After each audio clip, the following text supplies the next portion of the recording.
ನಮಸ್ಕಾರ ರೈತ ಬಾಂಧವರೇ, ರೈತ ಭಗಿನಿಯರೇ ಹಾಗೂ ಎಲ್ಲ ನನ್ನ ಆತ್ಮೀಯ ವೀಕ್ಷಕರೇ.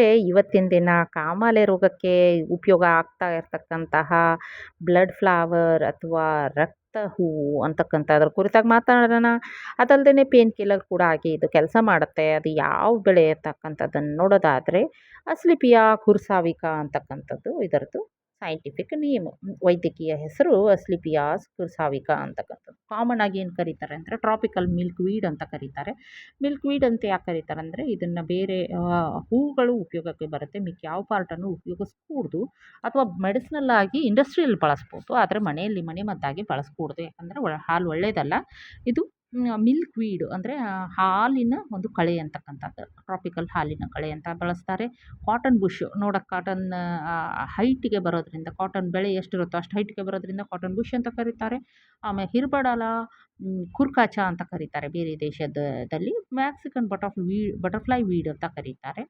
ಆಮೇಲೆ ರೆಡ್ ಹೆಡ್ ಅಂತ ಕರೀತಾರೆ. ಸ್ಕಾರ್ಲೆಟ್ ಮಿಲ್ಕ್ ವೀಡ್ ಅಂತ ಕರೀತಾರೆ. ಯಾಕಂದರೆ ಸ್ಕಾರ್ಲೆಟ್ ಕಲರ್ ಅಥವಾ ರೆಡಿಶ್ ಕಲರ್ ಫ್ಲವರ್ಸ್ ಇರ್ತವೆ. ಬ್ಲಡ್ ಕಲರ್ ಫ್ಲವರ್ ಇರೋದ್ರಿಂದ ಇದನ್ನು ಬ್ಲಡ್ ಫ್ಲವರ್ ಅಂತ ಕರೀತಾರೆ. ವೈಲ್ಡ್ ಅಕೋಕುರ್ನ ಅಂತಕ್ಕಂಥದ್ದು ಹೆಸರಿಂದನೂ ಕೂಡ ಕರೀತಾರೆ. ಇದು ಏನಕ್ಕೆ ಯೂಸ್ ಆಗ್ತದೆ ಬ್ಲಡ್ ಫ್ಲವರ್ ಅಂತಕ್ಕಂಥದ್ದು ಅಂತ ಹೇಳಿದರೆ, ಮೊದಲನೇದಾಗಿ ಇದನ್ನು ಯೂಸ್ ಮಾಡೋದೇ ಮೆಡಿಸಿನಲ್ ಪರ್ಪಸ್. ಮೆಡಿಸಿನಲ್ ಪರ್ಪಸ್ ಎಲ್ಲ ಬೆಳೆಗಳನ್ನು ತಗೊಳಿದ್ರೆ ಇದ್ರ ಟಾಪ್ ಮೋಸ್ಟ್ 5ರಲ್ಲಿ ಬರ್ತದೆ. ಅಷ್ಟು ತುಂಬ ಮೆಡಿಸಿನಲ್ ವ್ಯಾಲ್ಯೂ ಇರ್ತಕ್ಕಂಥದ್ದು. ಇದರದ್ದು ಬೇರೆ ಬೇರೆ ರೆಡ್ ಕಲರ್ದು, ಆರೆಂಜಿಶ್ ರೆಡ್ ಕಲರ್ದು ಹೂಗಳೆಲ್ಲ ಬರ್ತದೆ. ಆಮೇಲೆ ಇದು ತುಂಬ ಹೆಲ್ತ್ ಬೆನಿಫಿಟ್ಸ್ ಇದೆ ಅಂತಕ್ಕಂಥದ್ದು. ಆದರೆ ಇದನ್ನು ಕಾಷಿಯಸ್ ಆಗಿ ಬಳಸಬೇಕು. ಕಾಷಿಯಸ್ ಆಗಿ ಅಂತ ಹೇಳಿದರೆ ತುಂಬ ಎಚ್ಚರಿಕೆಯಿಂದ ಬಳಸಬೇಕು. ಯಾಕಂತ ಹೇಳಿದರೆ ಎಲೆಗಳನ್ನು ಚಿವುಟಿದ್ರೆ ಅಥವಾ ಡೇಟನ್ನು ಚಿವುಟಿದ್ರೆ ಅಥವಾ ಹೀಗೆ ಮುರಿದ್ರೆ ಅಲ್ಲಿ ಹಾಲು ಹೊರಗಡೆ ಬರುತ್ತೆ. ಎಕ್ಕಿ ಗಿಡದಲ್ಲಿ ಬರುತ್ತಲ್ಲ ಆ ರೀತಿ. ಅದು ಒಳ್ಳೆಯದಲ್ಲ, ಅಲರ್ಜಿಕ್ ಇರುತ್ತದೆ. ಅದಲ್ಲದೇನೆ ಪಾಯ್ಸನಸ್ ಇರುತ್ತೆ ಒಂದು ಸ್ವಲ್ಪ. ಹಾಗಾಗಿ ಇದನ್ನು ಬಳಸೋದು ಆಯಿತು ಅಂತ ಹೇಳಿದರೆ ಕೆಲವೊಂದು ನಾಶಕವಾಗಿ ಬಳಸ್ಬೋದು. ಅದಲ್ಲದೇನೆ ಪ್ರಾಣಿಗಳ ಕಿರಿಕಿರಿ ಇರ್ತದೆ. ಹಂದಿನೋ, ಇಲಿಗಳೋ ತುಂಬ ಫೀಲ್ಡ್ಗೆ ಕಿರಿಕಿರಿ ಮಾಡ್ತಿದ್ರೆ ಇದನ್ನು ಬಳಸ್ಕೊಳ್ಬೋದು.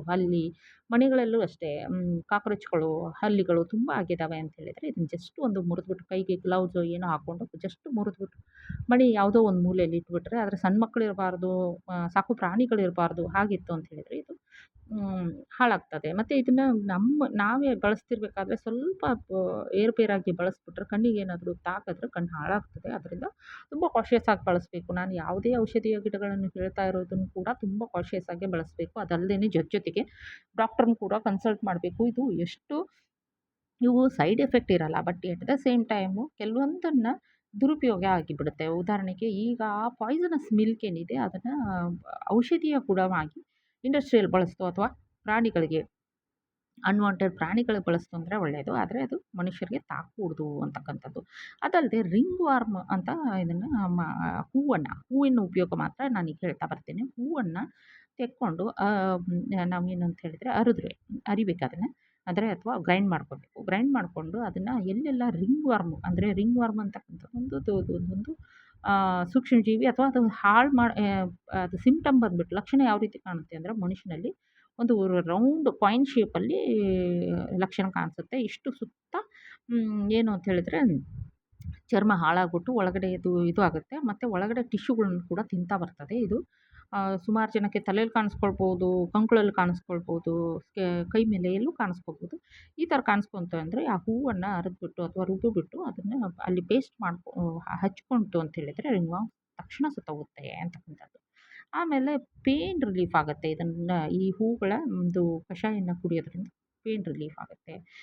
ಸ್ಕಿನ್ ಮೇಲೆ ಬರ್ತಕ್ಕಂಥ ಅಲ್ಸರ್ಸ್ ಅಥವಾ ಗುಳ್ಳೆಗಳು ಹಾಳಾಗೋಗ್ತವೆ ಅಥವಾ ಸತ್ತೋಗ್ತವೆ. ಆಮೇಲೆ ಸೆಂಟ್ರಲ್ ನರ್ವಸ್ ಸಿಸ್ಟಮ್ಗೆ ಕೆಲವೊಮ್ಮೆ ಸರಿಯಾಗಿ ವರ್ಕ್ ಆಗ್ತಾ ಇರಲ್ಲ. ಅಂದರೆ ತಲೆ ಭಾಗ ಸರಿಯಾಗಿ ವರ್ಕ್ ಆಗ್ತಾ ಇಲ್ಲ ಯಾರಿಗೆಲ್ಲ, ಅವರು ಇದನ್ನು ಬಳಸ್ಕೊಳ್ಬೋದು.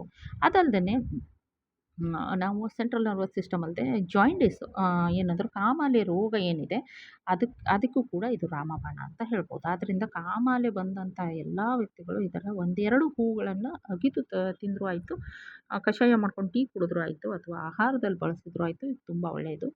ಆಮೇಲೆ ಬರೋಕ್ಕಿಂತ ಮುಂಚೆನೇ ಇದನ್ನು ವರ್ಷಕ್ಕೆ 1 ಸಾರಿ ಪಾಟಲ್ಲಿ ಹಾಕ್ಕೊಂಡು ಗಾರ್ಡನ್ನಲ್ಲಿ ಹಾಕ್ಕೊಂಡು ವರ್ಷಕ್ಕೆ 1 ಸಾರಿ ಕನ್ಸ್ಯೂಮ್ ಮಾಡ್ತು ಅಂತ ಹೇಳಿದ್ರೆ ತುಂಬ ಒಳ್ಳೆಯದು ಅಂತ ಹೇಳ್ತಾ, ಆಮೇಲೆ ಬ್ಲಡ್ ಸರ್ಕ್ಯುಲೇಷನ್‌ಗೂ ತುಂಬ ಚೆನ್ನಾಗಿದೆ ಅಂತಕ್ಕಂಥದ್ದನ್ನು ಹೇಳ್ತಾ, ಈಗ ನಾವು ಸಾಕು ನಾಳೆ ಮುಂದಿನ ಔಷಧೀಯ ಸಸ್ಯ ಕುರಿತಾಗಿ ಮಾತನಾಡೋಣ. ಇದನ್ನ ತುಂಬ ಕಾನ್ಷಿಯಸ್ ಆಗಿ ಬಳಸೋಣ.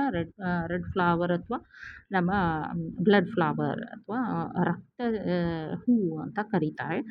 ತುಂಬ ಚೆನ್ನಾಗಿರ್ತದೆ.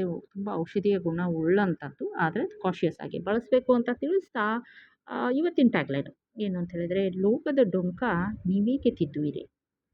ಬಸವಣ್ಣವ್ರು ಹೇಳ್ತಾರೆ, "ಲೋಕದ ಡೊಂಕ ನೀವೇಕೆ ತಿದ್ದುವಿರಿ? ನಿಮ್ಮ ತನವ ಸಂತೈಸಿಕೊಳ್ಳಿ, ನಿಮ್ಮ ಮನವ ಸಂತೈಸಿಕೊಳ್ಳಿ, ನೆರಮನೆಯ ದುಃಖಕ್ಕೆ ಅಳುವವರ ಮೆಚ್ಚ ಕೂಡಲ ಸಂಗಮ ದೇವ" ಅಂತ ಹೇಳ್ತಾರೆ. ಅಂದ್ರೆ ಲೋಕದ ತಪ್ಪುಗಳನ್ನ ನೀವ್ಯಾಕೆ ಕೌಂಟ್ ಮಾಡ್ತೀರಿ? ನೀವ್ಯಾಕೆ ತಿದ್ದಕ್ಕೆ ಹೋಗ್ತೀರಿ? ನಿಮ್ಮ ತಪ್ಪುಗಳನ್ನ ನೀವು ತಿದ್ದುಕೊಳ್ಳಿ, ನಿಮ್ಮನ್ನ ನೀವು ಸರಿಪಡಿಸ್ಕೊಳ್ಳಿ.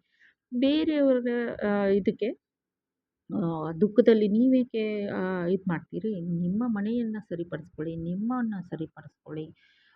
ಪ್ರಪಂಚಕ್ಕೆ ಅವ್ರಿವ್ರ ವಿಷಯದಲ್ಲಿ ಮೂಗು ತೋರಿಸೋ ಬದಲಾಗಿ ನಿಮ್ಮ ವ್ಯಕ್ತಿತ್ವವನ್ನು ಎತ್ತರಕ್ಕೆ ಬೆಳೆಸೋದ್ರಲ್ಲಿ ಕೆಲಸವನ್ನ ಮಾಡಿ ಅಂತ ಬಸವಣ್ಣವ್ರು ತುಂಬ ಚೆನ್ನಾಗಿ ಮಾರ್ಮಿಕವಾಗಿ ತಿಳಿಸಿದ್ದಾರೆ. ನಾವೆಲ್ಲ ಆ ನಿಟ್ಟಿನಲ್ಲಿ ಕೆಲಸ ಮಾಡೋಣ. ನಮ್ಮನ್ನು ನಾವು ಸುಧಾರಿಸ್ಕೊಂಡು ಇಡೀ ಪ್ರಪಂಚವೇ ಸುಧಾರಿಸುತ್ತೆ ಅಂತ ತಿಳಿಸ್ತಾ ಸರ್ವೇ ಜನ ಸುಖಿನೋ ಭವಂತು.